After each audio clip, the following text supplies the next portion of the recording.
เอาสบายดีและสวัสดีเด้อพี่น้องปองปายเบิร์สสุขูสู่คนเนาะมื้อนี้ก็ได้เลิกงามยามดีแล้วพี่น้องเนาะมุงหลังคาบ้านเจืองแล้วพี่น้องบัดนี้เนาะอ๋อสีก็คักพี่น้องเนาะจะว่ามื้อนี้จะว่าผลสิลองหลังคาใหม่เพิ่นบ่จักพี่น้องเนาะคึมขนาดเลยนี่แบบตื่นมายามเช้านี่ท้องฟ้ามืดเบ่เลยพี่น้องมืดลมหรือว่ามืดพ้นกับบ่ฮู้แหละเนาะเป็นได้ช่างสบายดีเด้อเป็นได้เมื่อวานนี่เนี่ยอบกุ้งอบไก่ครับเมื่อวานนี่คักบ่โอ้ยชุดเลยเมื่อวานนี่พี่น้องเนาะกินข้าวแรงเมื่อวานนี่คักเลยโอ้เนาะทั้งสร้างมันก็กำลังลงมือแผ่นแรกเลยพี่น้องเนาะ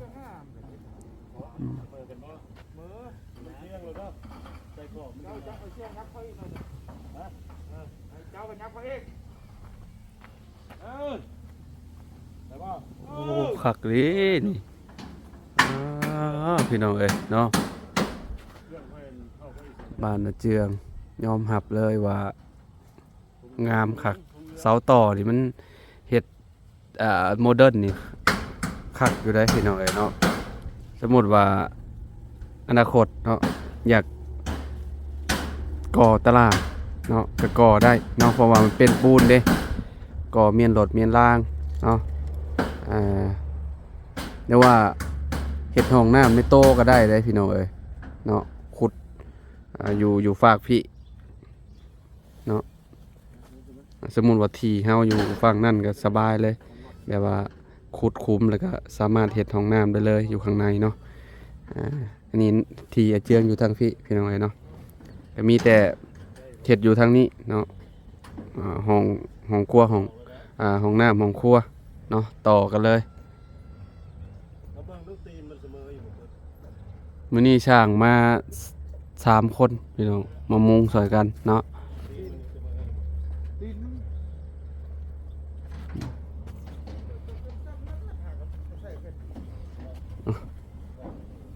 ไม่พาสลากับมาแล้วพี่น้องเนาะโอ้สีเดียวกันกับเพื่อนน้องไม้ตัวนี่โอ้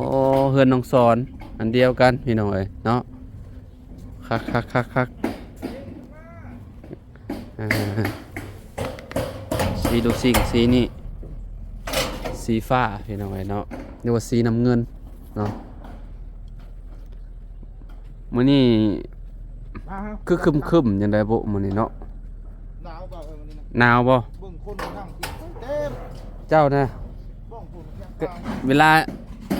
ขี่รถผ่านกับเจ้านั่งพิงไฟยามเช้าเนาะเจ้าหนาวพี่น้องเนาะเมื่อกี้นี่เจืองไผมาหาเจ้ากินนี่น่ะเคยฮะลุงบ่หรือแนวใดลุงเพิ่นมาหาพี่น้องเนาะอ้ายน้องหังเพิ่นเนาะ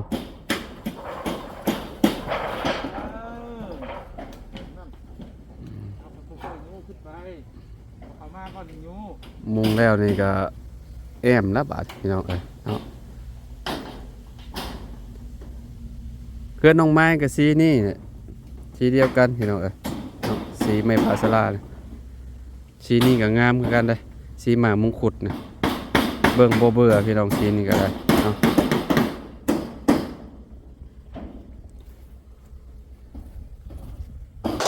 ตอกแล้วก็ใส่ขอบคางเลยได้พี่น้องเนาะ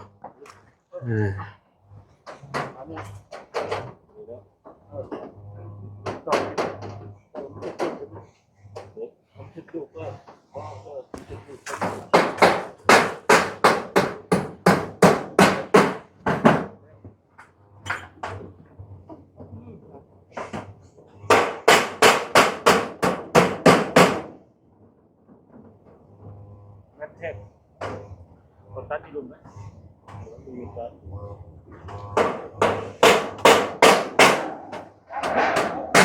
โอ้ผักเป็นกันงามเลยมักทอมักทั่ว เขียวคักเป็นหยังพี่น้องเนาะ นี่ยังก็บ่ได้หรอกตีแบบมันต้องตัดดามไปเลยอะ ด้ามมันบ่พอแล้วใส่ แล้วพ่อฟ้าพวกหรือ บ่ ว่า ตัด ล้าน มันบ่พอแล้วได้ใส่ โอ้ยมันเหลือ โอ้ยเอามามีตัดนี่ตัดติดกระเป๋าเลย ตัดอีกค่ะ โอ้ยสร้างก็ได้เนาะ นั่นก็4โตแล้วไป3สิบโค มันบ่พอนี่เลยบ่คือเท่าไหร่คือเท่าไหร่คือ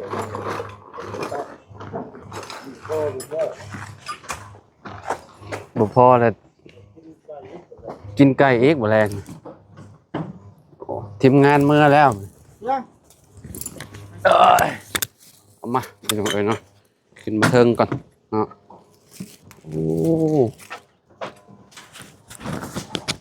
อืมอืมฮ่าจ้ะ เยื่อง สบายดีได้อน้องเนาะเอาเจือ ไปดูเด้อ เติมกันสร้างเด็กเติมอยู่บ่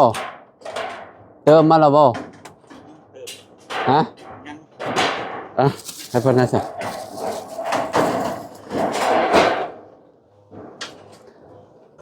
เติม150เข้าไปพี่น้อย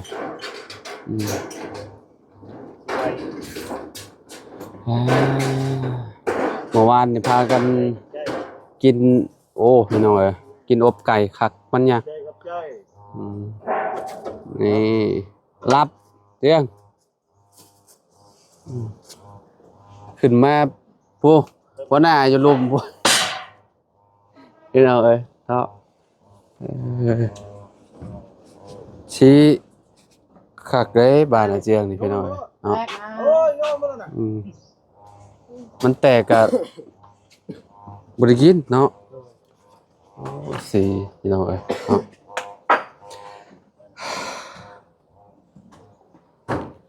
คือพลจิตกนี่แหละพี่น้องเอ้ยพลตกทำดอกมะม่วงบ่อยู่เนี่ยอะไรลูกเมียไปทางไหนหึพลักได้เอากี่นี่ญาติทางเมียมาเพิ่นมายังล่ะมาแบบ ยันมาลิ้น อ๋อเพิ่นคือออกไปแหละ แล้วก็มีทางไปเป็นแรงอะไรจนเขา โอ้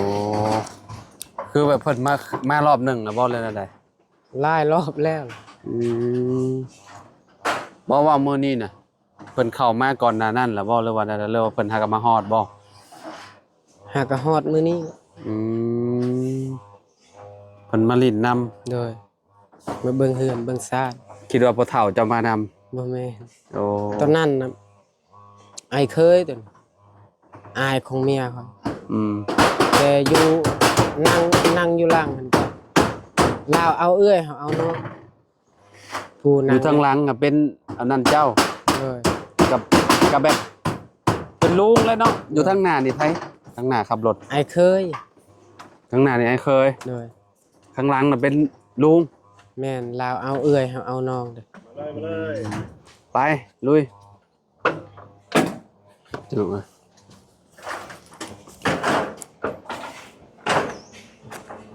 มุงบ่โดนดอกพี่น้องเนาะเพราะว่าแผ่นมันใหญ่เด้เนาะเป็นลูกซิงมื้อนี้สร้างเชียงอยู่มื้อนี้เนาะสร้างเชียงมาซอยเวียกมื้อนี้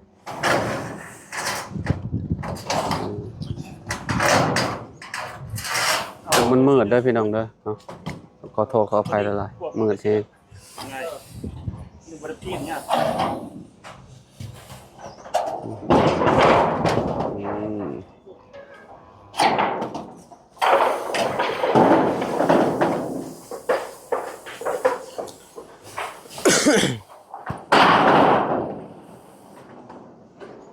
เป็นลูซิ่งอยู่ทนอยู่นานอยู่นะเนาะแต่เป็นสังกะสีแต่มันอยากบาง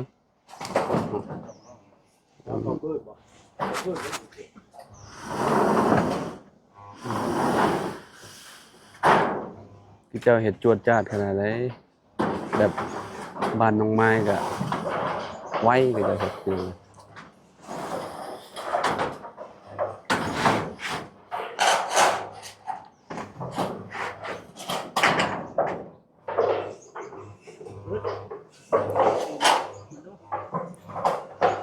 อืม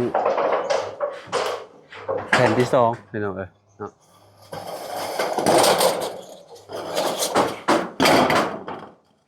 ไปเบิ่งเขาก่อน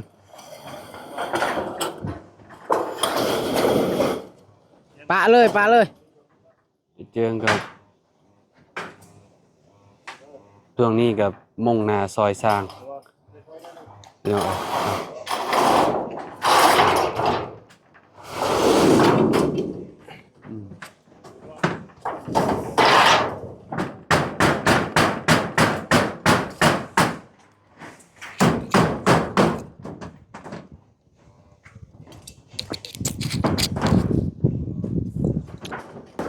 ตอนนี้มันก็ใส่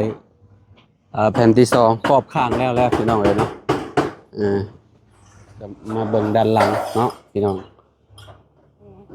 แผ่นที่3บาด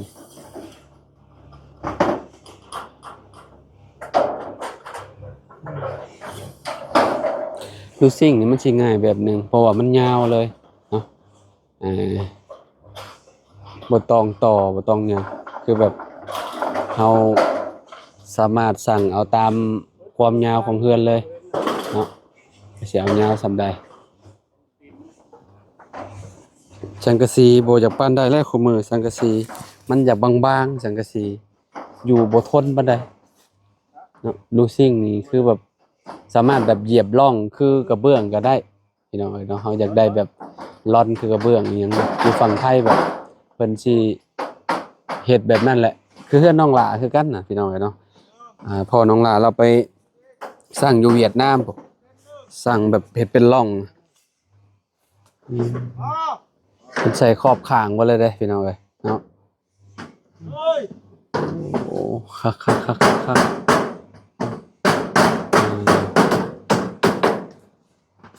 มื้อนี้น่าสิแล้วโมงเพราะว่ามัน เทือนหลังบ่ได้ใหญ่เนาะตอกตึมๆก็ได้แล้วพี่น้องเอ้ย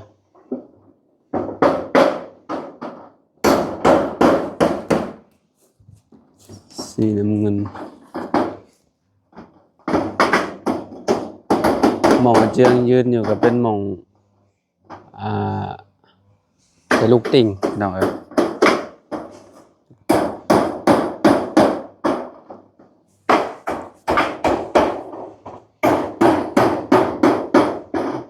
แป๊บเดียวนะ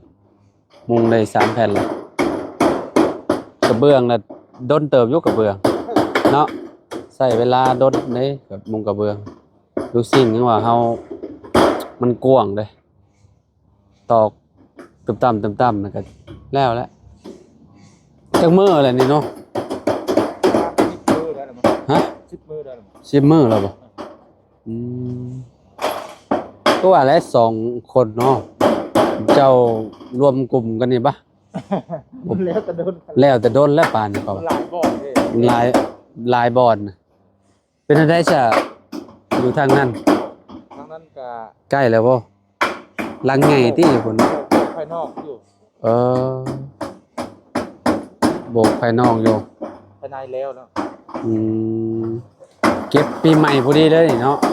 ฉลองเลยเกินอาเจืองก็คือกันนั่นแหละใกล้สิปีใหม่สากลล่ะพี่น้องเอ้ยเนาะมื้อนี้ก็วันที่เท่าใดละบุนี่ที่เบิ่งก่อนพี่น้องจนลืมมื้อลืมวันแล้วก็ได้ที่18เลยโอ้ที่18แล้วพี่น้องเอ้ยเนาะปุ๊บปั๊บวันเวลาเพราะคนอย่างเฒ่าวัยเนาะก็บ้านมุงนี่ก็หลังบักใหญ่เนาะเฮือนเพิ่นบ่ได้หลังน้อยๆเลยพี่น้องเอ้ยตามที่อยู่นะ3พ่อลูกนะโอ้4เด้เนาะอยู่ในท้องอีกคนหนึงออกมาบ่ฮู้ว่าสิเป็นหญิงหรือชายแล้วบาดนี้ลูกเพิ่นลูกก็เจือง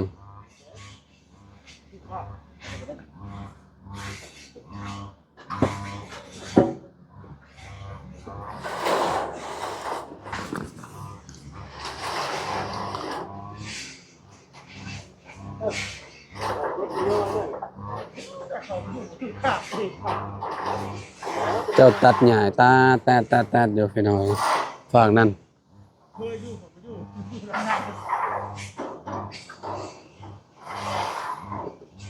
4 แผ่น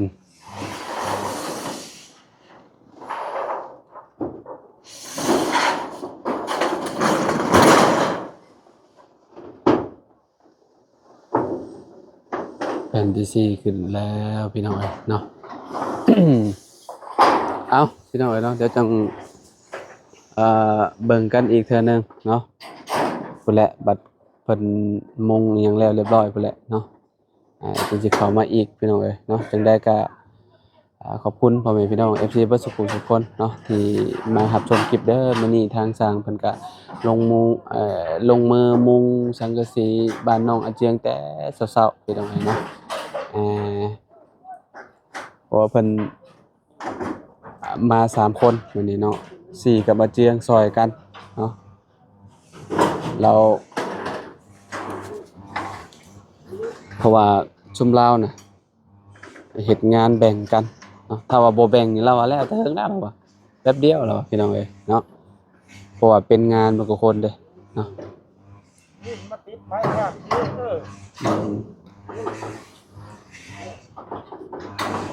ประมาณนี้แหละพี่น้องเอ้ยเนาะไปใช่พี่น้องเลยเนาะขอบคุณหลายๆเด้อที่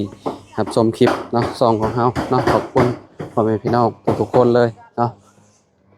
อยู่ดีมีแฮงเนาะหักแพงกันคือเก่าคือเดิมพี่น้องเอาสำหรับคลิปนี้ไปแล้วสบายดีพี่น้องพบกันใหม่